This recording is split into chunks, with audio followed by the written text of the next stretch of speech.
안녕하세요. 캐나다 회계 사주마입니다. 저는 이제 인생의 반 정도를 살았다고 생각하는데요. 저희 어머니께서 저를 좀 온실 속의 화초처럼 그렇게 고이고이 키우셨어요. 그런데 크다 보니까 이쁜 난으로 화초처럼 자라지 못했고 온실 속의 잡초처럼 컸거든요. 그러니까 이것도 저것도 해보고 나름 많은 걸 경험하면서 살았는데 해온 일들을 보면 인생에 좀 연관성이 없는 참 특이한 인생을 살았다고 생각을 해요. 그래서 한 우물을 깊게 파기보다는 여러 우물들을 좀 얕게 얕게 파왔습니다. 그래서 오늘 드릴 말씀은 그 얕게 판 여러 우물들 중에서 제가 해보니까 가장 쉬웠던 건 그래도 공부였구나 하는 생각을 해서 오늘은 공부가 가장 쉬웠어요 라는 얘기를 해볼까 합니다. 그런데 공부가 가장 쉬웠어요 라고 하니까 어딘가 어그로의 냄새가 스물스물 나죠. 제가 감히 공부가 쉬웠다고 말할 수 있는 스카이 출신의 공신도 아니고, 그렇다고 제가 공부를 잘했다고 어디 명함을 내놓을 수 있는 그런 스펙이 있는 것도 아니고, 근데 제가 말하는 공부가 가장 쉬웠다는 말은 정말 좋은 머리를 가지고 태어나서 해보니까 공부가 너무 쉽더라 이 얘기가 절대 아닙니다. 그게 아니라 내가 이것도 해보고 저것도 해보고 여러 가지 많은 분야를 해봤는데 살아보니까 그나마 내가 컨트롤할 수 있고 내 의지대로 되는 게 공부밖에 없더라라는 이런 얘기예요. 제 첫 소개 영상에 나와 있듯이 저의 첫 대학 전공은 무용이었어요. 그런데 제가 무용을 굉장히 못했거든요. 시기를 굉장히 못했기 때문에 당시에 가장 수능 비중이 높았던 대학의 무용과를 골라서 간신히 정말 문 닫고 겨우 들어갔는데요. 또 다행히도 그 전공 교수님께서 굉장히 삐쩍 마른 어느 정도 보기 좋게 말랐다가 아니라 무슨 패션 모델이나 정말 가죽밖에 없는 그런 몸매를 선호하셨어요. 그런데 당시에 제가 키가 165였는데 몸무게가 44에서 46kg 사이를 간당간당하는 정말 걸어다니는 시체 수준의 몸매였기 때문에 아마 그게 저희 교수님 마음에 들어서 제가 끝에서 문 닫고 들어갔는데요. 늦게 시작했기 때문이기도 하지만 재능이 있었다면 따라잡을 수 있었을 것 같아요.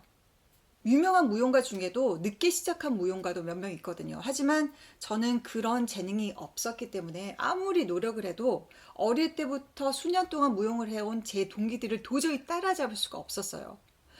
그리고 일단 저는 턴아웃이 안 되는 저주받은 골반이었기 때문에 무용은 대학을 졸업하면서 제가 재능이 없다. 이 길은 내 길이 아니다 해서 당장 접었습니다.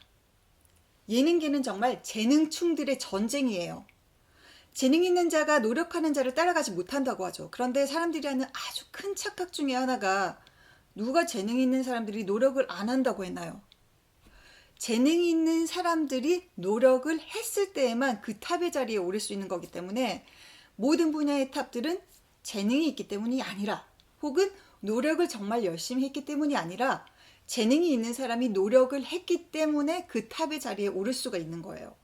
제가 정말 좋아하고 열심히 팔로워하는 예술가 중에 한 분이 라이브 드로잉으로 유명하신 김정기 작가님이라는 분이 계세요. 그런데 그분의 모든 드로잉은 이 머리에서 나옵니다. 뭔가를 보고 그리는 게 아니라 물론 그 전에 많은 레퍼런스를 관찰하고 공부를 하지만 그릴 때는 스케치 없이 바로 머리에서 모든 구도가 다 정해져 있어요. 그리고 라이브로 아주 작은 디테일에서부터 정말 스케일이 큰 그림까지 바로 라이브로 그리실 수 있는 분인데요. 그분을 두고 많은 사람들이 저 사람은 분명히 천재이거나 그 자폐 스펙트럼이 있는 이디오 사방이거나 아니면 포토그래픽 메모리를 가지고 있을 거라는 추측을 많이 해요. 그런데 작가 본인의 이야기에 따르면 포토그래픽 메모리는 없고 이디오 사방은 절대 아니에요. 그분 굉장히 사교성 좋으십니다. 그리고 천재도 아니라고 생각을 하세요. 본인은. 하지만 제 생각에는 김정기 작가님은 노력하는 천재예요. 김정기 작가님이 처음으로 기억하기로는 아마 6살 때 정도부터 그림을 열심히 그렸다고 하시는데요. 그 당시에도 다른 친구들은 이렇게 자동차를 측면으로 아주 평평하게 2D로 그릴 때 작가님은 좀 측면과 앞과 위에서 본 입체감이 있는 자동차를 그렸다고 해요. 그러니까 분명히 남들보다 재능을 타고난 건 맞습니다. 그런데 그분은 그 재능을 넘어서는 엄청난 노력을 하세요. 많은 사람들이 묻는 질문 중에 하나가 어떻게 보지 않고 모든 것을 다 기억해서 바로 라이브로 그릴 수 있는지에 대한 질문을 많이 묻는데요. 남들은 포토그래픽 메모리를 타고났다고 생각할지 모르겠지만 그게 아니라 김정희 작가님은 관찰하는 데 있어서도 그냥 형태를 보는 것이 아니라 사물을 보면 이 각도에서는 이렇게 보이고 내가 이렇게 틀면 이 각도에서는 어떻게 달라 보이고 다른 각도에서 형태가 어떻게 변하는지를 끊임없이 관찰하고 연구하세요. 그리고 관찰하는 대상의 그냥 겉 형태만을 보는 게 아니라 그 질감, 촉감, 텍스처 그리고 심지어 냄새까지도 그 사물을 정말 인사이드 아웃 완전히 이해할 때까지 관찰을 하신다고 해요. 그래서 그 연습을 평생 했기 때문에 정말 짧은 순간에 남들은 그냥 스쳐 지나가는 것처럼 보이지만 그분한테는 모든 디테일들이 짧은 시간 안에 빨리 기억으로 흡수가 되는 것 같습니다. 그런 노력을 그분은 평생 하신 거예요. 6살 때부터 지금 40대 후반이 되는 평생까지 그렇게 노력을 하시는 분이세요. 김정기 작가님에게 그림은 일이 아니라 그냥 삶의 한 부분으로 녹아 있습니다. 그래서 우리가 그냥 생각하지도 않게 숨을 쉬고 사는 것처럼 그분은 항상 손에 펜을 들고 그림을 숨쉬듯이 그리세요. 그래서 인터뷰를 할 때도 질문에 대답을 하면서 그냥 대답만 하는 것이 아니라 손에 펜을 들고 그림을 그리면서 그 인터뷰하는 전체 광경을 그리면서 대답을 하세요. 여행을 가서도 항상 스케치를 하시고 밥을 먹으러 가서도 냅킨이나 아니면 코스터나 무언가 빈 곳이 보이면 빈 종이가 보이면 영수증이나 껌종이나 항상 그렇게 그림을 그리면서 삶의 일부분으로 살아가세요. 그래서 단지 김정기는 천재니까 잘 그린다라고 하기에는 굉장히 억울한 게 천재는 맞지만 그 노력에 있어서는 평생 동안 엄청난 양의 그림을 연습했고 감히 다른 어떤 누구보다 뒤지지 않는 그런 노력형이라고 생각을 합니다. 그래서 그분이 탑인 거겠죠. 마찬가지로 무용이나 예술도 이 예체능계는 정말 재능충들의 전쟁입니다. 그리고 예체능계는 2, 3등을 알아주지 않아요. 정말 탑 1%만이 살아남을 수 있기 때문에 어정쩡하게 재능이 있거나 아무리 노력을 해도 그 위치에 오르지 못한 사람들은 결국은 다른 진로를 찾아야지 먹고 살 수가 있다고 생각을 해요. 그래서 한마디로 예체능계에서 먹고 살 수 있는 사람은 재능을 타고나서 정말 남들보다 훨씬 더 많은 노력을 한 사람들 뿐인 거예요. 연예계는 또 재능이나 노력도 중요하지만 거기에 운도 맞아야 되고 연줄도 있어야 되고 그 시장의 타이밍도 맞아야 되고 모든 것들이 딱 맞아 떨어졌을 때 스타가 한 명 탄생한다고 생각해요. 그래서 방탄소년단이 정말 재능도 뛰어나고 노력도 정말 열심히 했지만 그렇게 재능이 있고 노력을 했음에도 불구하고 사라져간 수많은 보이밴드들 그리고 걸그룹들이 많을 거라고 생각을 합니다. 그런데 공부는 꼭 반에서 1등이 아니더라도 먹고 살 수 있는 길이 있어요. 반에서 5등을 하고 반에서 10등을 하는 친구들도 분명히 먹고 살 길이 있습니다. 물론 뛰어난 두뇌를 가지고 태어난 사람들은 남들보다 적은 시간을 들이고 적은 노력을 하고도 더 뛰어난 시험 결과가 있을 거예요.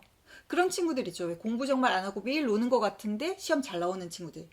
그런 머리 좋은 친구들이 노력까지 하면 0.0001% 탑이 돼서 나중에 99.99%의 평범한 사람들을 먹여 살리는 뭔가 뛰어난 업적을 남길 수도 있겠죠.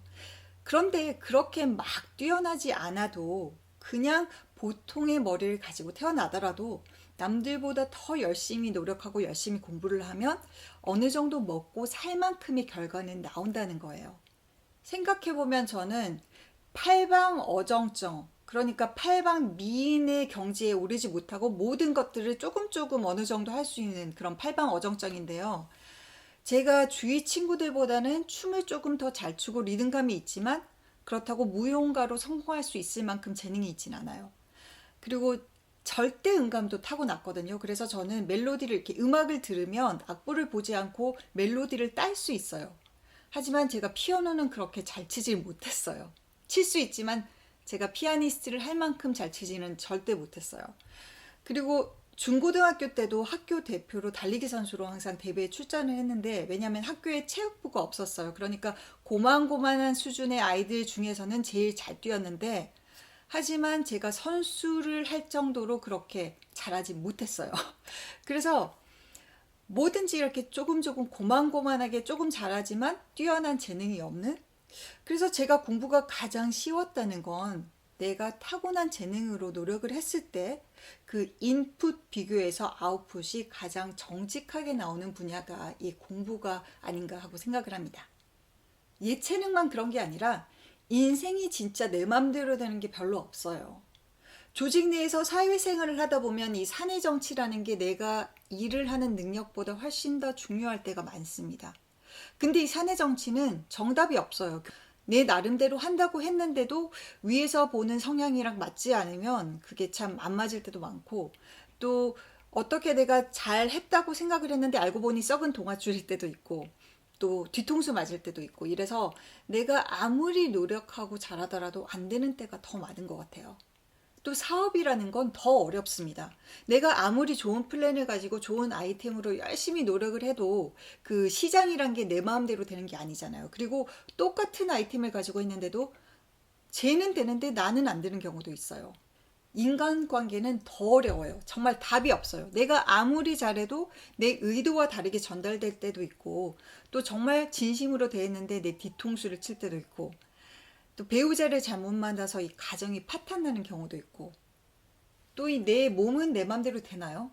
내가 건강 관리를 아무리 잘했는데도 불구하고 뜻하지 않게 병이 찾아오는 경우도 있고, 또 아이를 간절히 기다리는 사람들에게는 또 어떻게 아이가 찾아가지 않아서 굉장히 힘든 시간을 보내는 사람들도 있고, 이 세상에는 내 맘대로 안 되는 일이 내 맘대로 되는 일보다 훨씬 더 많아요.